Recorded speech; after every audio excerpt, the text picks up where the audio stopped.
अस्सलाम वालेकुम viewers, welcome to Lasani PET plastic. Viewers, आज हम आपको आयल की पैकिंग के लिए इस्तेमाल होने वाली प्रोडक्ट से मुतारिफ़ कराएंगे। व्यूअर्स, आप बिल्कुल छोटे लेवल से सरसों के आयल का कारोबार शुरू कर सकते हैं। इसमें इतनी ज़्यादा इन्वेस्टमेंट की ज़रूरत नहीं। आप 1000 से 2000 से कारोबार को शुरू करें। जैसे जैसे आपका कारोबार स्टेबल हो जाएगा, आपकी यही आमदनी एक दिन में 400 से 4000 तक जा सकती है। लेकिन व्यूअर्स, कोई भी काम है उसमें मेहनत और लगन का होना ज़रूरी है। व्यूअर्स, तो इसके लिए बोतल जो है आपने स्क्रीन पर देख ली होंगी।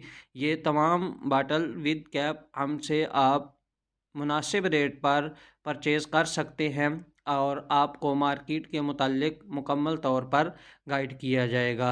व्यूअर्स, ये सब प्रोडक्ट्स जो हैं आयल की पैकिंग के लिए इस्तेमाल हो सकती हैं और इसके अलावा ये प्रोडक्ट्स में आप ग्लिसरीन भी इस्तेमाल कर सकते हैं। व्यूअर्स, अगर आपको हमारी ये आज की वीडियो पसंद आई है तो फिर काइंडली इतना तो बनता है कि आप इस वीडियो को लाइक और शेयर लाजमी कर दें। व्यूअर्स, वीडियो देखने का बहुत शुक्रिया। Thank you.